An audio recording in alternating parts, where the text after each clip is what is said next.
Yo, yo, yo, what's good? It's your boy Zay, and this is the Raw on Purpose podcast. Now, I know normally Rashad is here doing this with me, but today, doing it solo, he wasn't able to make it out, and we got the opportunity to interview Tim Harvey, who you've met before, and his partners. They're a part of this group called the Real Estate Talk Club, where they, pour into people. They have a community of people in the real estate industry, and they're looking to help people grow, understand, and learn and educate people about real estate and how they can become successful. So they have their event. It's called the Seven Figure Success Summit, which is going to be April 28th through the 29th. You can go to the realestatetalkclub.com to find out more information. Had the blessing to be able to interview them, so that's what we're about to jump into. Enjoy. Tapping, tapping, tap into your purpose. Tapping, tapping. Check it out. They act as if we see, no hear, no speak, no evil. They act as if we see, no hear, no speak, no evil. We tapping into purpose. Raw on purpose.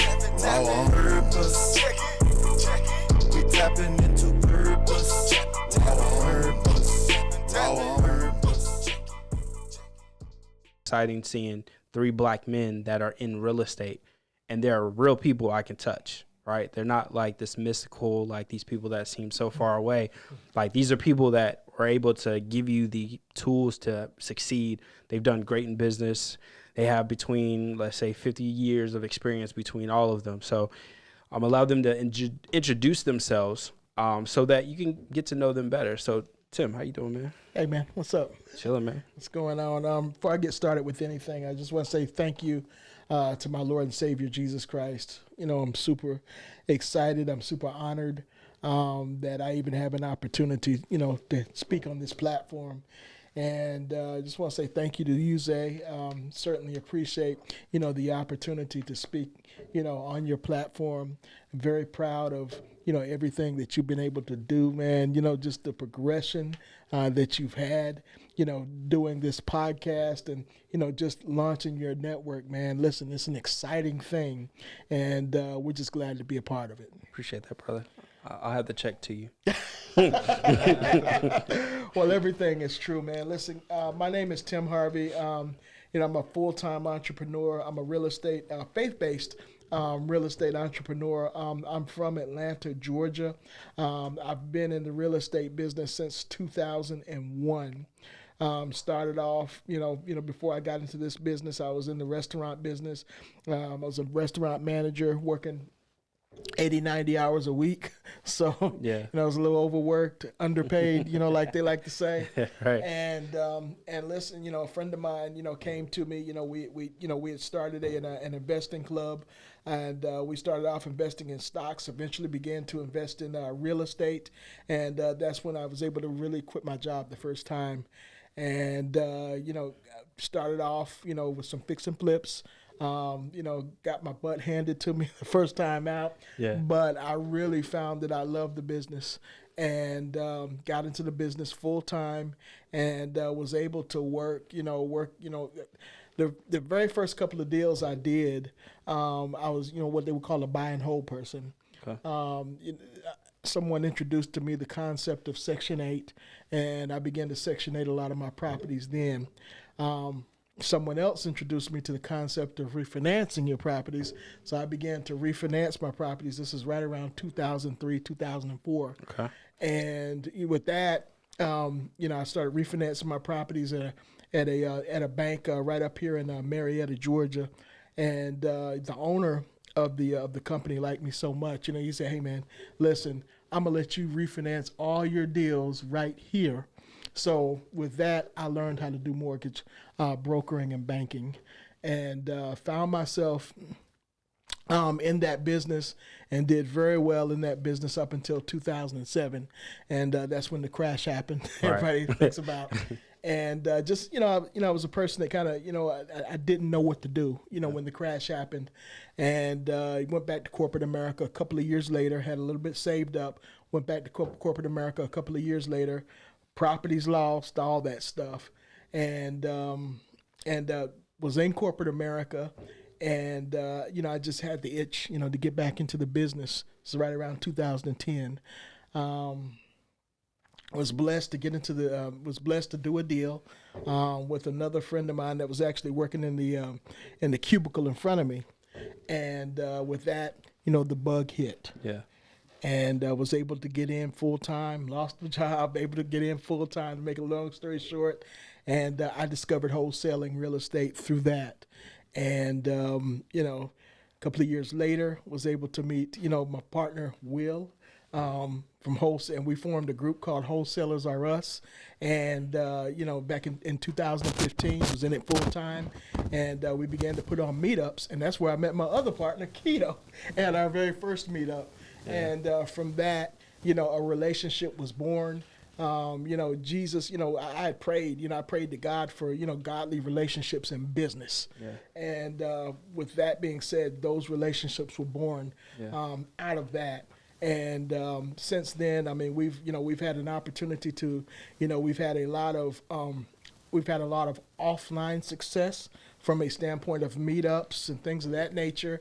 And then when the pandemic hit, of course, what happened during the pandemic, everybody was driven inside. Yeah. So as we were driven inside, we began to get on this app called Clubhouse. And with the app called Clubhouse, all we did was really convert, the physical meetings that we were having into virtual meetings during the pandemic. And that happened through another young lady that we met at our meetups called Deanna Britt. And, Deanna Britt, God bless her, is in heaven now. But she introduced us to the app called Clubhouse, and therefore introduced us into the Real Estate Talk Club. Okay. And that's, what we're celebrating now is, the Real Estate Talk Club. And this is really, we haven't had really any meetups since the pandemic started. And this is, since that happened, Deanna had passed, and it was her wish to actually have a live event. Before she passed, she was able to have one live event. And I remember the conversations that we had, she wanted to have more live events. So this right here is just the culmination, the 7-figure Success Summit is the culmination of having that other live event. And we're super excited about it. We're bringing people, from our, online family, a lot of people we know from across the country and across the world. We're bringing them together with, of course, all of our friends that we know right here physically, physically here in Georgia. So that's what this is, man. It's just an amazing thing. It's an opportunity to honor a friend, but at the same time, be able to bring a lot of people together so that we can network and learn and all that good stuff. So we're excited about it. That's what's up. And the man sitting to his left is Kito. He doesn't know that I actually know him by extension. One of the gentlemen I used to work for was talking about doing some deals with him. There was a few conversations that y'all were actually on the phone while I was outside working for him. Really? Small world. Brian Rogers. What were you doing with him? Where were you? I think y'all were looking at some like multifamily units, like somewhere in Atlanta. We had an apartment we were working on. Yeah, yeah. So I was outside. Brian? You worked with him? I worked with him. I was the front desk person. I pretty much was like kind of running the day-to-day operation stuff. So and then from there I followed you and then just paid attention to what you're doing. I had no idea. I'm a part of your email list, so I've gotten some of your emails, right? I came to one of the meetups and he was the keynote speaker, so it's like so he's done some great things. I haven't jumped into it, but you hooked up with the greatest broker in the world. You know that, right? That's what I'm hearing. That's what I'm hearing. That's what I'm hearing. So, Kito, I would like for you to tell your story. I know you have an amazing story. I know some of the back stuff, some of the clips, and some of the things I've heard. But feel free to share with the audience, like how you got into real estate and about your stuff. Yeah, well, first of all, it's a small world, man. Yeah, it's a small world. And I'll keep what could be a very long story short. I appreciate the opportunity to be here. I'm thankful to, I guess, officially meet you and to be a part of what you're doing here with your podcast. So it's an honor and a blessing for me, not just to be here with you, but for me to be here in a kingdom-minded atmosphere. Absolutely. And then to be here amongst my brothers. So this is a trifold blessing for me. My name is Kito Johnson. I'm a real estate broker and developer. I am now in the industry. I'm starting to get comfortable saying it, right? I used to not want to date myself. But actually in July. You're like 15 years old when you started. Right. In July, I guess it'll actually be 26 years now that I've been in the industry. I acquired my first property when I was 20 years old. And there's a whole story around that process. But over the last 26 years, I've done a lot in real estate. And I used to say, I'm going to have to change how I talk about my backstory. I used to say, if it has anything to do with residential real estate, I either do it or have done it. Okay. Right? So everything from fix and flip to buy and hold to wholesaling to development to tax liens and lease options, and my sister owned a mortgage brokerage at one point, so I was a loan officer. I mean, like, you name it, I either do it or have done it. Yeah. But in the last 3 years, God has really thrusted me into a commercial space too. Nice. So I've been blessed to work on some multifamily projects. I'm in the midst now of a townhouse, a ground up. We bought a package of townhouses that existed, 10 units standing in 20 lots, that any moment now I'm hoping the city of Atlanta is going to call and say, you can have these permits so we can Please make it happen. Yeah. Right. So we can build those new townhouses. I've been blessed to connect with several commercial clients that are buying buildings around the Metro Atlanta area. So Nice. So I used to manage my real estate. Now I manage some commercial property for some of my clients, and the list just goes on and on. I'm blessed to be able to still live to enjoy real estate and no longer find myself in a position where I'm, for lack of a better word, bored with real estate, right? Because God is always expanding and opening up new opportunities and increasing my learning curve. So I'm enjoying every minute of it. That's fire, right? So if you guys want to know anything about real estate, we haven't even gotten to the wholesale king. Right. I met this gentleman at one of the meetups. I've heard about him from me and Tim's conversations. And he just said that he's celebrating 10 years in the market. And yes, you could become a king of something in 10 years. That's right. Because all it is you just being disciplined and being focused and locking in on whatever environment, whatever space you're wanting to get into. And that's what he's done. So do me a favor, share your story. Like, what got you into real estate? Like, what made you pivot into it? Well, first off, I just want to say thank you, Lord, for allowing me this space to be here with great men of God. Zay, you've done an amazing job, amazing studio. Thank you for the invite and allowing us on your platform. Appreciate it. Man, I'm just honored to be here, first and foremost. I wake up every day, man, and I have to pinch myself, man. I think I'm dreaming. Seriously, man, I've been thinking I'm dreaming. Just blessed that, God allowed me, a great family, great wife, great career, great team, great brothers to work with, man. It's really fun now. You know what I'm saying? Like, it's fun when you can wake up and call one of your brothers and we working on, things like this and working on deals together. And I mean, we close deals together. I mean, he brokeraged my deals. I mean, it's like everything is great, man. But me, I mean, like we said earlier, I this year made 10 years for me, and I'm grateful to be there because I know most in America, the average business failed within the first 3 years, 3 to 5 years or so. So to be here 10 years full time, That's huge. Now, a lot of real estate investors, they say it full time. There's a difference between full time and, hey, I got a job and I do this on the side. Yeah. There's nothing wrong with that. I mean, if you in it, you in it. But to be full time, that means you're all in. That means you're all in. Exactly. That means you're all in.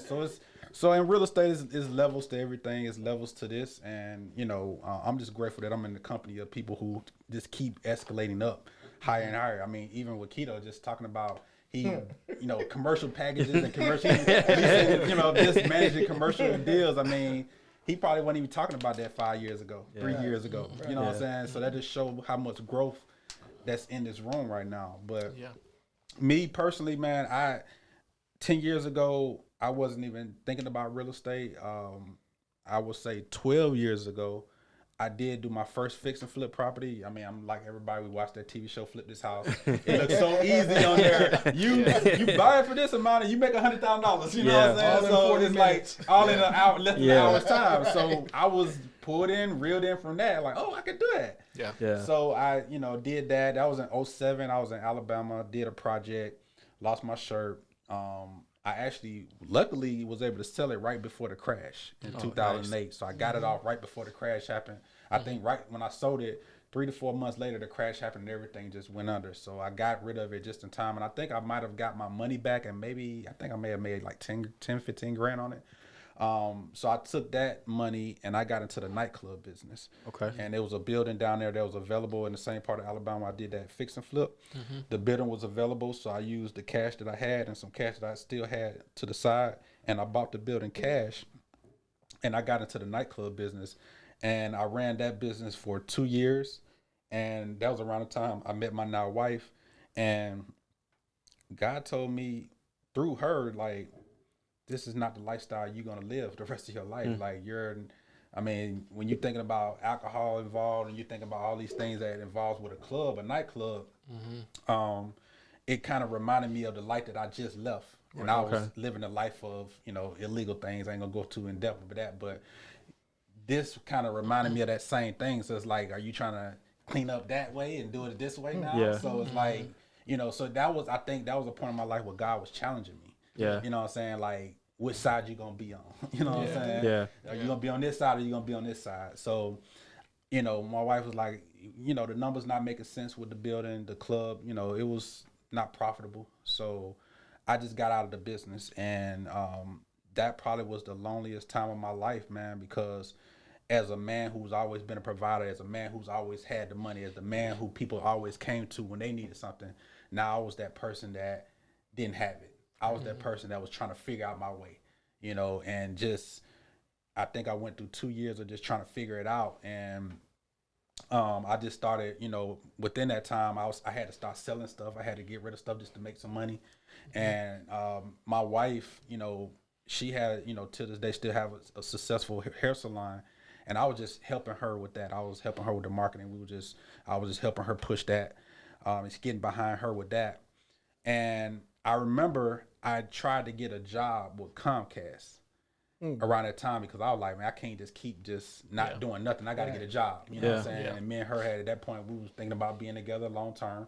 So I had to be a provider. So I remember I went to Comcast and I went through the interview process, and they gave me the job, but they had some stipulations.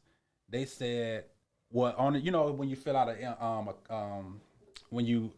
the application, they, they'll ask you what days you want to be off and stuff like that. So this was the time I was building my relationship with God. Yeah. And they asked me what days I wanted to be off. I said, I'll work any day except Wednesday and Sunday. Wednesday was Bible studies, and of course Sunday is church. So I was willing to sacrifice even working on a Saturday, you know. And they said, well, Mr. Galloway, good news is you got the job. You can start working, but you are going to have to work on Wednesdays. So I had to pray about that, you know what I'm saying? Because God told me that the career for you is not going to limit my time. So I had to make a choice. Do you take a job that's, going to pay you, and you're looking for a job and you finally found you a job, or do you follow my lead? So I didn't know at the time what it was going to be, but I said, whatever it is, it ain't cutting out my schedule from God. If it got something to do with compromising my schedule, then this might not be what I'm supposed to be doing. So I said, let me pump the brakes right here. Let me hold up on that. So that's what I did. I said, nah, I'm not going to take that job. I'm going to figure it out. And probably, I guess, a couple of months later, I stumbled across real estate again. And at the time, back when I heard about real estate, even when I did that project, all I knew was, real estate was, you got to have all this money, you got to have credit, you got to buy a house with your credit, and, all the stuff that we've been taught. But I never knew about the concept of wholesaling houses. I didn't know that you can put a property under contract and you can essentially basically sell it off to another buyer and not even have none of your money involved into it. You just tying up a contract. So I did not even know it, and I heard some videos on it, and it intrigued me. So I just started studying and just getting familiarized with it. And when I did finally have the faith to get started, I want to say I probably had a few $100s to my name to get started. So I had a small budget, but what I had was I had faith and I had determination. and I saw people that was doing it that looked like me, and I think sometimes that's all we got to see. We just got to see that it could be done. Yep. To have that sort of faith and belief that it can be done. Yeah. And that's all I needed to see. And once I saw that, from there I just had to put in the work. Yeah. And I put in the work for a good 9 months, you know, and I was telling Kito the other day on the show we did that I was that person that was about to quit. You know what I'm saying? I think we all can contest, you know, even you watching, like if it's something you believe in and you stand on it and your heart is telling you to do it and God is directing you to do it, no matter how long it takes, you got to keep going. Yep. You got to keep going. That's the thing. Like so many people quit and they 3 feet from goal. That story is so true. That 3 feet from goal, like the man chiming at the mine. Yeah. And he ended up selling it off to somebody else, and he didn't even know. Like he had to chip away maybe close. 3 or 4 more times, and that diamond was on the other side. Yep. Yeah. And I just kept chipping away, man. And I didn't get my first call to somebody who really wanted to sell me their property till 9 months in. The lady kept my postcard 6 months ago and kept it. Said, you know what? I didn't want to sell them, but I kept your postcard. Are you still buying houses? I said, yeah. And I hadn't done a deal yet. Yeah. So, you know, we end up meeting her and her husband. Unfortunately, he was actually dying of cancer, and they needed to liquidate all their assets so they can have medical bills. It's money for medical bills, and they end up selling both of their properties. I think I sold one for $5K, the other one for $6K. To another wholesaler, sold another one to a buyer I found online. Me and him still, you know, got a relationship to this day. And that was my introduction to real estate, man. Met Tim in 2015. I started in 2012. Met Tim in 2015. Like he said, we started on Wholesalers of Us. We made this amazing guy the first meetup. He connected to us, and ever since we met him, he wasn't able to leave our side. We've been connected like this, like the three amigos, you know what I'm saying? So it's just been a blast, man. Like I say, I pinch myself every day, man, to see that I'm here, you know, have $1 million business, $1 million relationships with these guys, and man, we doing it the way Christ would want us to do it, man, and it feels good, and I'm honored to, you know, say that. Absolutely. So did they get the whole concept of ghosts from you, right? From that space to the nightclub space? You said, Oh, I just know what you were saying. You said go. So really, he's not they were really telling my story, man. They're telling your story? I think they were telling my story. Look, and man. he's not really dead, right? He's just out here building real estate at this point, I right? think- He's I gonna think come they back as a definitely real told my estate story, mogul. man. He went from the streets to the nightclub business, Right. man. He Hey. tried to legitimize himself. Y'all need to get him his rights to the movie, Man, guys. hey, 50, Y'all come see stole me. his story. 50, come see me. so now he's legit. Now he's legit. He's completely He's legit. good. right. Man, so that's exciting. Like, you know, it's super dope hearing like these types of stories. 3 different ways of getting into real estate. And I almost was like, yeah, we're done after what you said, right? Because honestly, real estate in any business, you typically don't turn a profit in the first few years. And you got to love what you're doing. So like, if you're looking to, as an entrepreneur, just start a business, just understand the first 3 years, forget what you see with these people with YouTube and how they look like they're making millions. It doesn't happen like that normally. Those are like very small 1%ers. Yeah. Most people have to work. You're going to quit. Like there's so many times where I wanted to just walk away from this thing. Mm-hmm. Like I did some numbers last year and I was like, me and my wife were looking to buy a house. And the money for the down payment, I put in this when I did the calculations. Wow. And so for me, it was like, That's all okay, in. yeah, I got to change. I got to really be all in. Wow. Because, That's you all know, you in. talk about being all in, Well, you right? gotta talk to your wife. if she says you better be all in. Got to be all in. And I'm talking about, like, you know, there's all in, like, I love the concept, right? I love what I'm doing. I'm going to force this to, like, no, this is what God's called you to do. Just like you said, like, if God's called you to the space, he's going to he'll light the switch whenever, right?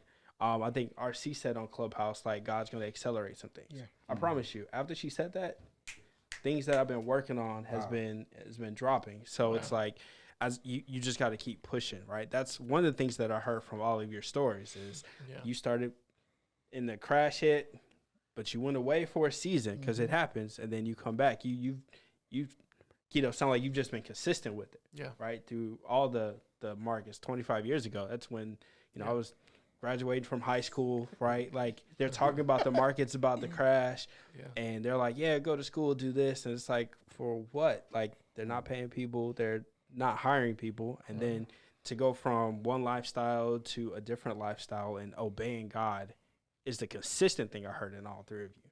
Yeah.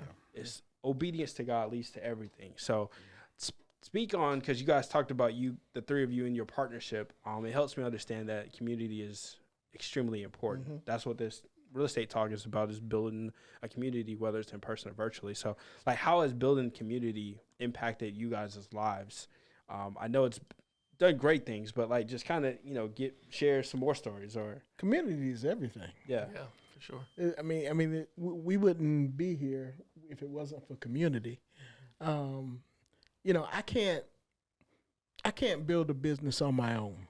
And I'll be the first person to say that. I mean, I know sometimes we think about, when we go into business, we think about, it's us, doing it. And I even hear people quote and say, I did it all on my own. Mm-hmm. I can't think of one entrepreneur, not one, right, that did it on their own. yeah, right. So for us, community is everything. God believes in community. God wants to commune with us.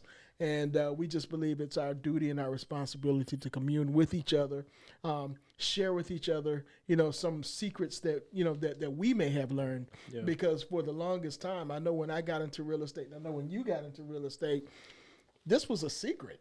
Yeah. This was Absolutely. a secret. Yeah. A lot of the strategies that, that we're getting ready to teach were secrets. Yeah. And you didn't share those secrets. Yeah. Unless it was with a select few. So for us, we believe that we've been commissioned to build through community. Yeah. And it's just an amazing thing. So Yeah.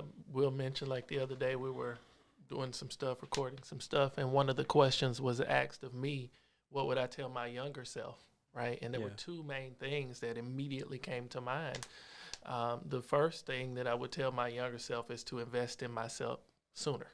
Invest in myself, invest in my business, bet on me sooner. Yeah. And, we could talk a long time, the rest of the episode, just about that. Yeah. But the other thing that I would tell my younger self is connect with people sooner. Yeah. Right? Connect with people who are doing what you want to do, who have found areas, levels of successes that you haven't yet. Oftentimes we find ourselves more comfortable in rooms where we can dominate the conversation. We want to be the big fish in the room. We want to be the one that knows everything. But I heard something that Bishop T.D. Jakes said years ago that changed my life. He said, put yourself in a room where you can't yet contribute to the conversation. Intentionally put yourself in situations where you don't know what's going on and listen while you're there, right? Because when you are in situations like that, those people create a thirst in you to want to be bigger, to want to go farther, to want to, to want to grow. Yep. And that doesn't happen unless you intentionally find community and put yourself in rooms like that. And we say it all the time. We used to say it in our meetups, right? Meetings make you money, Yeah. right? When you find people in the spaces and the areas that you want to be in, that's what makes the difference, all the difference in your life.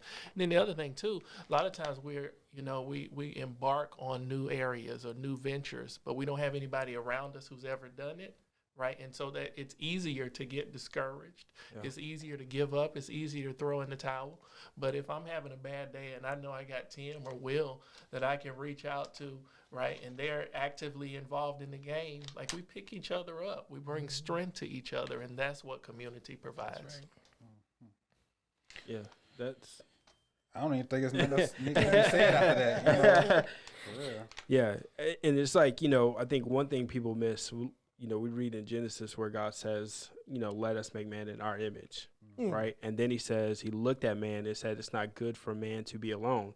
And oftentimes we conflate that with finding a wife. Right. But it's like, no, he just understood that us as human beings, True.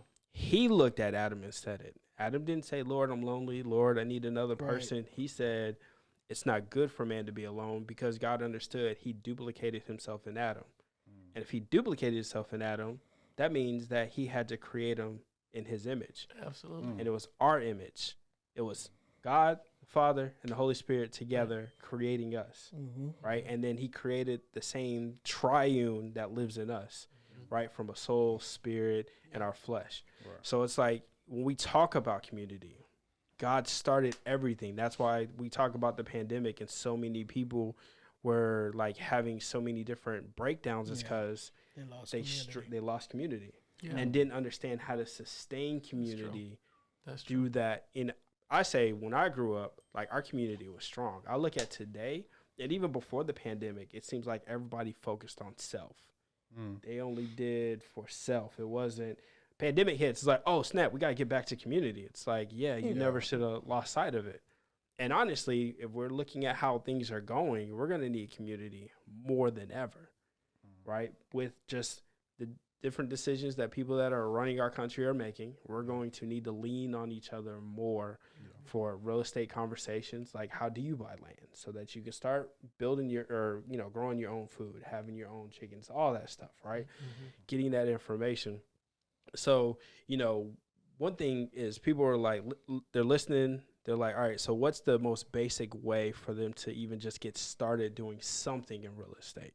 What's kind of like the easiest place for people, or the simplest place? Let me not say easy because nothing's easy, but what's the simplest play in real estate for them to kind of get involved and to get their feet wet to learn more? I'll just start out by saying it depends on where they are, in their situation. I was just having a conversation with my son on the way here, and I was just like, man, I don't want you to come up, being a renter, you're going to continue to keep trying to pay people, like me. That's fine, but you deserve, to have what you want in life. You know what I'm saying? Like, we just left the location that we're going to be doing the event at. And the reason why I wanted him to come there was exposure. I want him to see $1 million house, and I want him to see like you can live this way and you deserve to live this way. So I think it really boils back to like where a person is. I would say the first investment need to be your own home. That's your first investment. I don't think like if you're not, if you don't own a home, unless you're doing like some wholesaling on the side, that's fine. But I think you need to be focusing on trying to get some ownership. And just keep in mind, your first home is not always going to be your forever home. It's going to be an investment. I know my first home is still a rental property to this day. So I would say start there. And you have other choices. Of course, you can get into wholesaling, which, that's a whole nother conversation by itself. But that's probably the least barrier of entry to get into. And then, of course, you got your fix and flip, which I would think any of these strategies, I would always say get a mentor or get a partner that you can partner with first. That's one of the things I didn't do is, maybe it took so long for me to get my first deal because I was just trying to figure it out by myself that first year before I stumbled across, luckily, through the grace of God, found my first deal. But I think partnering with somebody or finding a mentor, and mentors, of course, they got good ones got pricey price tags, but you can serve, to get that information back. You can serve your way to learning, if you're willing to put in the work to serve. And I would just say start there. Start with your own home. House hack. Meaning like get a home where it's a 2, 3, 4-plex. Buy one. Stay on one side, rent the other side, or rent the other 2 sides, or whatever, depending on if it's a quad or duplex or something like that. But I will always say start there first and let that build some momentum. So now you got some property that you own. Because I truly believe, especially my African American community, I want everybody to have home ownership. I believe that we're in this world to have ownership. And it starts with our own home first, and then we just kind of grow and expand from there. So that's my opinion. Good stuff. Anything y'all want to maybe add to it? I think you said it. I like that because a lot of times when people think about getting into the business, they automatically think about not starting with the easiest way to start, and that is through home ownership. They made it available for you to get an FHA loan. They made that available for you to where you can bring the least amount of money down to buy a property. So why not do it? So I agree 110%. And it doesn't have to be, like you said, it doesn't have to be like the best house. You know what I'm saying? It just be a dwelling, somewhere where you can get started, and eventually you can rent it out, So, I agree 110%. Yeah. And I don't want to. I agree. I agree also. I want to make sure, and I hate to kind of go back to a point we already made, but I want to go back to talk about that community piece, right? Get in where you fit in, and sometimes you just have to put yourself in the flow, right? If you're in the room with people talking about real estate, you might be in this room. Somebody might be talking about buying their first home, and somebody's over here talking about wholesaling, and somebody's over here talking about building a 300-unit multifamily. Get in where you fit in. Just get in the room and expose yourself to the conversation. And it's amazing what will open up to you. And since we're men of God and we're talking faith, like that's really the whole principle around Abraham and Abraham's life. Like the Lord spoke to him and said, everywhere that your eye can see, I'll give it to you. But you got to put yourself in a place where you got something to see. Right? And if all you are looking at is what you grew up in and your neighborhood, what your cousin's doing, and who's on social media saying this about that person and all that crap, you're not giving anything. You're not giving God any area to expose you to bring a flow of blessing into your life. So just change your environment. That's the number one thing. Amazing. Everywhere that your eye can see. Everywhere. But you got to be able to see it. You got to be able to see it. You got to open your eyes. You got to open your eyes. You got to. People ignore that environment piece, though. That environment piece is, man, that's deep. They do. And they do. Can I say one more thing? Of course. That environment piece, right? Before God could really expand Abraham, when God first spoke to Abraham and told him to go, he told him to leave everybody and everything. He said, I want to expose you to something new. And Abraham was partially obedient. Partially. Yep. Because he took Lot with him. Yep. And it was not, and the Bible specifically says, after that, Lot separated from him. When Abraham finally walked in total obedience to leave everything behind, including Lot, then God said, open up your eyes and everything that you see, I'm going to give it to you. I'm done. But he blessed him in the valley. He blessed, even in his disobedience, even in his partial disobedience, he was still partially blessed. Partially blessed, So it's amazing. Like, and I think about, like, when we talk about environment, right? As much as us in the black community, right? We'll get this out of here. First of all, black people are not victims. Right, we understand that, if you stay in a particular environment, the likelihood of you getting out of it is not high if you stay in it, right? I remember going with one of my big bros to where he grew up, and he was like, yo, there's like 4 or 5 generations in this project area. And it's just the fact that they haven't seen outside of that space, right? Like, what keeps me going hard is, like, I have friends that their parents had more money than my parents did. I went to their house, and I was like, oh, this is possible. The tough part was they didn't look like me. And then when I met Tim doing a different business, and now going to neighborhoods where black people are making this money, it's like, oh, this is possible. Yeah. And you have to get out of what you're used to looking at, what you're used to seeing. Like, you got to change your friends group. You got to change. Sometimes, like, you may have to change the ministry that you're a part of, right? So that they can expand. You gotta be able to do something different and be okay with people not liking the change. Exactly. Because it doesn't matter.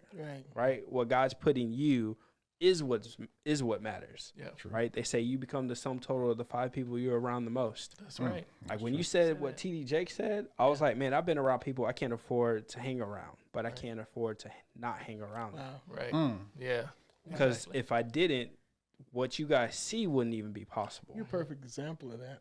Because I remember even in the other business, you were there and you were working to certain whatever capacity. Whatever, I remember specifically Zay, because whatever capacity that he could serve in, he was doing it. Yeah. Not necessarily, and I'm not saying you didn't deserve to be a part of the room. Yeah. But I did it. Right. I didn't put, and the crazy part is I didn't put the work in to be a part of the room, but I was a part of the room because I understood, all right, if I come and serve, I don't have the money right now to pay to get in the room. Yeah. But if I let me just carry the mics. Yeah. Oh, okay, you're tired of doing that? All right, cool. I'll sit behind. Sit behind. I'll get there an hour early. Hey, yo, Chuck, let me ride with you. Chuck's house every day. Every time we have something, riding with them, getting the information, then getting into the back end of the rooms where now the millionaires are talking. Yeah. And just like, all right, I'm not putting in the work for it, but from me, it's like, all right, how do I understand this from a kingdom mindset? to where now I can come and teach my young people, right? Because I was a youth leader at the time. And people didn't understand what I was building to. It's like everybody's like, you need to get a job, you need to do this. And I was like, no, I'm in the space that God called me to. Because God said to me, you take care of my business, I'll take care of your business. And it's taken time for that to develop. Yeah. But it's like you got to be willing to push through all of those things. Yeah. That's a whole nother conversation. I'm sure you remember some of those conversations back then, though. Yeah, I do. And it's the thing that, even the stuff that I ran from, I've been confronted in building this. Wow. Right? It's like doing this, the things that I ran from in the other business that kept me from being successful in there, I've been confronted. The difference is, one, I have 100% passion for this stuff. This is what God's given me the vision to do. And it's like, all right, I can push past the discomfort. Yeah. Right? I'm sold out on this thing because this is what its purpose. And all the skills that I learned from hanging around them from the age of 20 till now, I'm able to use 15 years later. So it's been exciting being able to be a part of, and now like jumping on the Clubhouse, right? Now that's a new level of exposure. Yeah. New level of people to listen to and talk to, and then to be blessed enough to be able to share. Right, because I'm like, little old me, but it's like I keep getting invited to the room, to speak in the room, to hear people listening, and it's like, okay, God, like just keep doing what you've been called to do. Right. Now the crazy thing is, man, this conversation has been so good. Are y'all good to stay a little longer for a part 2? We good. Yeah, we good. So guys, man, it's been great spending this time with them. You guys are gonna have to tune in for part 2. Tapping, tapping. Tap into your purpose, tapping, tapping. Check it out. They act as if we see, no hear, no speak, no evil. They act as if we see, no hear, no speak, no evil. We tapping into